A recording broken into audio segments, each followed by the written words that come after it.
Welcome, my fellow travelers, to the Varanasi, the spiritual heart of India. Today, we embark on the journey of one of the most enigmatic places, the Kal Bhairav Temple, which is situated in Varanasi. वैसे तो total 9 काल Bhairav temple हैं in this city, but काल Bhairav temple, a black terror, is widely known as the Kotwal as well as the police chief of the Kasi, and the section of the city in which this temple stand is known as Kotwalpuri. चलिए आज हम काल भैरव जी की गली को महसूस करते हुए यहाँ की स्टोरी भी जानते हैं, और just to make you feel real we walk with the bhakt together. Okay, एक मिनट थोड़ा सा प्रसाद भी ले लेती हूँ चलते चलते. वैसे और थोड़ा आपको प्रसाद के बारे में बता देती हूँ. जनरली इनका मेन प्रसाद होता है ये सरसों का तेल और ये तुलसी का माला, और भी डिफरेंट चीज़ें होती हैं जो इन लोग में रखा रहता है.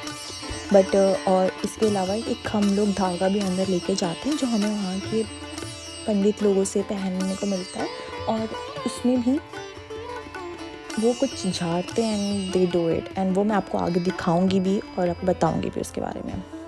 And one interesting thing is that यहाँ शराब की भी भोग लगाई जाती है, क्योंकि कहा जाता है कि बाबा को मदिरा चढ़ाने से ग्रहों का सारे दोष नष्ट हो जाते हैं on the Sunday basically. Yes, और शारीरिक और मानसिक कर्ज से भी दूर होते हैं. चलो अब नाउ बैक टू स्टोरी. वैसे तो एग्जैक्ट डेट जो होता है कंस्ट्रक्शन का वो हमें पता नहीं है, बट एस्टिमेट बताया जाता है the current structure was build in the mid of the 17th century AD, जो माना जाता है संत कबीर दास ने स्थापित किया था, जो भगवान काल भैरव के प्रबल भक्त भी थे. वेल, अगर हम उससे भी पहले के इतिहास में गहराइयों में जाते हैं ना, तब हम वाराणसी की कुछ स्पिरिचुअलिटी से रिलेटेड और भी अनेक राज खोलते हैं, और आज हम वही करेंगे. Okay, so like once upon a time the god Brahma and Vishnu दोनों फाइट कर रहे थे कि सबसे ज़्यादा किसकी सुपरमेसी है. फिर इन लोगों ने डिसाइड किया कि अब वो वेदों को बुलाएंगे. Then the Veda inform them it's Shiva. They call Shiva कि वो उनका लड़ाई सुलझाने के लिए, लेकिन वहाँ पे सिचुएशन बहुत विपरीत हुआ. Then Shiva appeared as a powerful divine lighting between the duo, but the anger of Brahma started at the pillar of the light with his 5th head, which started to burn out with the angers, and at that point Shiva has instantly created a new beginning, Bhairav Baba. जी हाँ, काल Bhairav, destroying the fear of काल भैरव, जो ब्रह्मा के 5th head को अलग करके काट देते हैं. However, the head of the Brahma stuck to the Kal Bhairav hand. Then Shiva ordered Kal Bhairav to go to various places, but Brahma Hastya, मतलब scene of the beheading the Brahma, followed him until he reached to the Varanasi, जहाँ ब्रह्मा का head जो था fell down. The place is called Kapal Mochan Tirth, इसीलिए इस जगह को destroyer of all the sin भी कहा जाता है.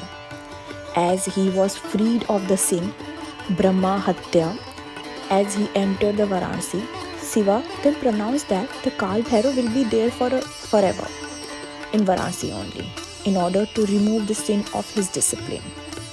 और तब से भगवान काल भैरव जी, जो आज तक वाराणसी के शहर को प्रोटेक्ट करके रखते हैं, उसे बुरी शक्तियों से बचाते हैं.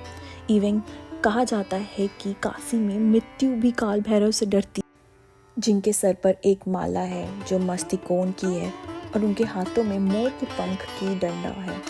वो है काल भैरव, जिनके नाम का अर्थ है काल यानी मृत्यु, और भाग्य जो कि ब्लैक का भी अर्थ है. यहाँ everyone who want to exist even into a creation, उनको इनकी परमिशन लेनी पड़ती है. He is also believed to be the Kotwal of the Sati Pind, and without his permission, no can touch the Sati Pind. Kotwal चुपुरी के ये हमारे काल Bhairav ji protect करते हैं हर एक डिवोटी को from all the problem. As per the popular belief, Kaal Bhairav is considered to be the protector of the Varanasi. जब हम अंदर जाएंगे मंदिर के तो यहाँ पे हम देख सकेंगे बहुत सारी चीज़ें, आप महसूस कर सकोगे बहुत सारी चीज़ें. चलिए अब उनके मंदिर में चलते हैं और देखते हैं क्या नज़ारा है. जहाँ पे आप देख सकते हैं काल भैरव जी जिनका सिर्फ सिल्वर फेस दिख रहा है, उन पे फूलों का माला जो सिर्फ बाहर से देख सकते हैं. और नहीं दिखने वाली चीज़ यहाँ पे उनके कुत्ते की सवारी, जिनको एक कपड़ों से ड्रेप किया गया है. साथ ही साथ उनके हाथ में एक त्रिशूल भी है, वो सारा छुपा के रखा जाता है मंदिर में. और इस मंदिर के ना चारों तरफ कुछ लोग बैठे होते हैं जो पंडित होते हैं. उनके हाथों में आपको ब्लैक कलर का मोर पंख का कोई एक डंडी टाइप का दिखेगा, से बना होता है, जिसे वो झाड़ते हैं और आपको ये काला धागा भी पहनाते हैं. मैं तो इसे हमेशा पहनी रहती हूँ. टू बी वेरी ऑनेस्ट, जब मैं यूएस में 2 साल रही हूँ और उसके पहले पहन के गई थी, बट स्टिल वो धागा जब तक मैं वापस यहाँ तक आई हूँ ना, मेरे हाथ में तस का तस रहा और मुझे हमेशा प्रोटेक्ट करते रहे. मेरा तो बहुत बड़ा बिलीव है इन पे. ऐसे ही मेरे तरफ भक्तों का यहाँ आना जाना होता रहता है. तो आप कब आ रहे हैं यहाँ पे? प्लीज़ कमेंट डाउन बिलो और बताइए जल्दी आपका नेक्स्ट प्लान कब है वाराणसी आने का. See you then, till next time with more such places and the history behind it. Like और सब्सक्राइब